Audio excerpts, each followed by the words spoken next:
Hey guys, what is up and welcome to a new Tesla update video. So today being a fresh start to the week, let's talk about the market on the Monday, what we can expect. Now we also have, keep in mind, CPI numbers coming out, I believe it's Wednesday, which as I'm sure you've seen from the past can influence the markets for the better or worse. So we'll see what that happens right there. But what we really care about is Tesla stock. How is TSLA doing? What is it looking like? Is it forming any bottom signals? Blah, blah, blah, blah, blah, all that stuff. Let's talk about it. Let's focus in. If you enjoyed, don't forget to hit that like button. Market's closing in pretty much a minute, but Tesla seems to be exceptionally flat. Like, I mean, as of right now, as I'm recording, it's down 0.01%. So we'll see what it is when it actually fully closes in literally 1 minute.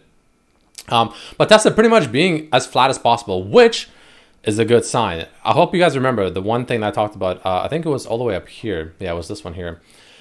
Back when I was talking about this candle over here a few days ago, I talked about how, ideally what I'd want to see is the closing price be as close as possible to the opening price. And unfortunately, it wasn't that close. And this one is not like, as close as I want it to be either. In all honesty, I'd rather this to be slightly higher, like half a point even higher than where we are right now. So maybe if we can get a nice little push towards the end of the day, we can close a little bit higher. We'll see where it is. Ideally, also, you want to close higher than yesterday's close, which is at 223.07. So we're going to see where we close in just a few seconds here. But yeah, so Tesla all in all is, again, on the overall time frame, still not looking the best, right? We are still looking like we are ultimately in a downtrend. However, we are starting to slowly, hopefully, actually find some base around here. This, in my opinion, looked like the place that it was going to base. In all honesty, I'm surprised it didn't. This massive sell right here, honestly, could have been like some 13B plan or whatever it's called. I forgot the exact name of Elon selling. Very well could have been. Because this was like a pretty aggressive selling over here. So, who knows? Hard to say. However, Tesla now, end of the day, down pretty much 0.01%, quite flat. Unfortunately, not as close to where we opened as I would have liked to see, because that would have been a nice bullish reversal. This candle is a little too similar to this one, though it is a little bit better. So it's pretty close. It's pretty close to being, close enough to where it opened and closed. But we had plenty of those in the past, and clearly that hasn't worked out very well for us, because in theory, this is kind of a bullish reversal, or it's just a reversal. In this case, it would be a bullish reversal. So it's hard to say how much weight to put onto this, because it's not a bad looking candle. Bouncing off the red line, still, which is fantastic. Showing a lot of buying pressure in this general area. But we pretty much had the exact same thing up here, and clearly that didn't go as well. But you can only fall for so long before you get a bounce. And as I always say with the kind of these situations here, or like these situations here, right, you can only go up for so long before you get a massive retracement. So I really do expect a reversal to happen around this area. Like, again, this market takes its time sometimes. Sometimes it plays with your sanity, I guess. But this, to me, should be the area. But let's take a look at the major indicators. So the 21 EMA, we're still substantially below that. So, if we do have a reversal, I personally think by the time we do finally get a reversal and, get the reversal actually happening, it'll take a few days in itself as the EMA comes down. We're probably going to reverse up to that EMA. So by the time the EMA comes down, this one right here, this yellow line all the way up here, that's currently at 263-ish. It'll probably come down to around one of these levels over here, and it will probably reverse roughly to that level before most likely going down even further, is my current guess. But again, it is just a guess. We are still just completely hugging the red line of the Bollinger Band. So as this kind of starts coming down, I expect us to potentially come somewhat close to the white line as well before most likely retracing further.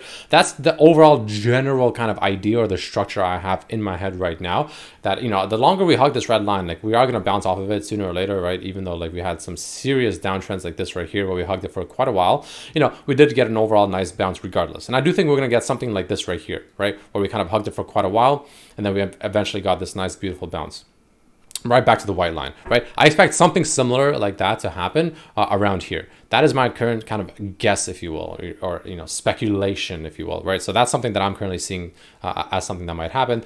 The 50 moving average and the 200 are just substantially above us. However, they're about to cross actually, which is going to be a good thing. If the 50 goes over the 200, that is a good sign. Ideally, you want the 200 under the 50. That is considered a good thing, like slightly more bullish than bearish. This is considered like a death cross when the 50 goes under the 200. That is, I believe, considered a death cross. But that's like superstition in my opinion, in all honesty. But each to their own, I guess. But looking at the shorter time frames, we have the 5 and the 10. You can see the 5 is starting to catch up to us. So if we can start breaking above the 5, in my opinion as well, that could be a nice little sign that, we're potentially ready to get at least some form of a reversal here and some bounce at least, because we need something here, which can't just keep selling either, right? So that's kind of what I'm seeing. But, you know, again, like I said, we are still ultimately in a downtrend because as Tesla made these lower lows, it's the RSI did as well, which is not a good sign. However, if we go on the shorter time frame, so the 4 hour, for instance, the 4 hour still doesn't look the most fantastic overall. But the 3 hours where things start to look a little bit better, right? As you can see, Tesla consistently still falling. And now we made a lower low, but, you know, we are still overall higher on the RSI than what we were all the way up here, even all the way at 240, which is a good sign. And as we get on the shorter time frame, it kind of gets a little bit more obvious, right?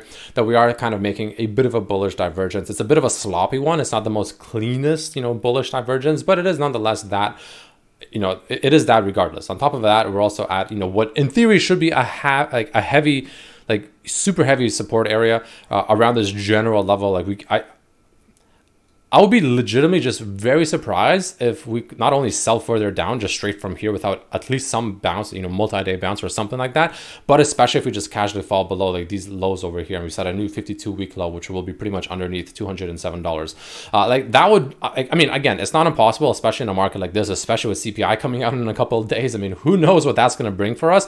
However, I do believe with the market selling off, you know, fairly aggressively, that, you know, as long as the CPI, again, just my opinion, comes in at a point where, you know, it's not necessarily substantially lower or like fantastic, but as long as, in my opinion, it doesn't come in hotter than expected, as long as that does not happen, as long as it doesn't come in hotter than expected, I personally think we might get a bit of a rally. I do think that's where the rally will come from. I think we'll get a bit of a rally from that overall before most likely still ultimately heading down as people realize, wait a minute, it's still pretty damn high, right? So that's kind of what I personally expect to happen overall in the markets. As long as it comes in at the very least at expectations, or ideally somehow even lower, I think it'll come in at expectations. That's my current guess. We'll probably get a bit of a rally, bit of a relief, and then people will be like, wow, hold on a second, but that's still pretty damn bad. That's still kind of high. And then we'll probably go even lower. But that's kind of what I'm seeing at the moment, ladies and gentlemen. There's not a whole lot to update that I haven't already talked about from the other day, mainly because today was essentially a, you know, nothing day, right? We just went straight sideways. Tesla China did report some decent or good numbers rather over the weekend on their delivery. I think it was like 85,000 or something like that, which is fantastic. It's a new record for Shanghai or Tesla Shanghai, which is a good sign as well. So we'll see what that, you know, leads into and, you know, what it overall means for the market. But ultimately, like I said, the market clearly didn't really give a shit about it, because I personally think, you know, those kind of news, those short-term kind of, you know, things like that, if you will, don't really matter as much as people think it does, because, you know, maybe it'll give like a 1 or 2 day like change in like, you know, the way the stock will move, but ultimately the trend is still very clear, and the trend at the moment is still very much down. Now, as we talked about it before, if we were to have this bottom, right, if this were to be the bottom, what is the potential levels we can look at to reverse and bounce towards, right? So the first level I'll be looking for, honestly, I'll be surprised if we don't at least come up to like 245, this 0.382. Technically, if we're just really, really weak, we'll only come to like this 235 area. I'll be surprised. I really think we'll come at least to like 245. But I personally wouldn't be surprised to see 253 and maybe even as high as this red line, which at this moment, with the current, you know, Fibonacci, with the current swing high to swing low, lines up absolutely perfectly with this red line I've had for a while, right? Which once we gapped under, you know, we pretty much completely collapsed. So that is something else to consider. So we'll see what happens with that. But, you know, I personally wouldn't be surprised also if we come up all the way to 262 and potentially bounce off of there and maybe go even lower. That would not surprise me at all. So, you know, it really just comes down to whether or not this is the bottom and whether or not we can actually start bouncing. And what we want to see is some kind of bullish structure. We want to see a bullish candle. This is pretty close to it. Again, you know, it could have been a little bit more bullish. The close could have been a little bit closer to the open. If it was like exactly right on top of it, that would have been exceptionally bullish in my opinion. But nonetheless, we have a nice long wick at the bottom at, you know, what should be also a major support. Hopefully this could be the area that we finally get a nice bounce from. The selling pressure, you can see the volume is starting to decrease. So the selling pressure, even though we're still technically selling, is starting to slowly go down, which is good.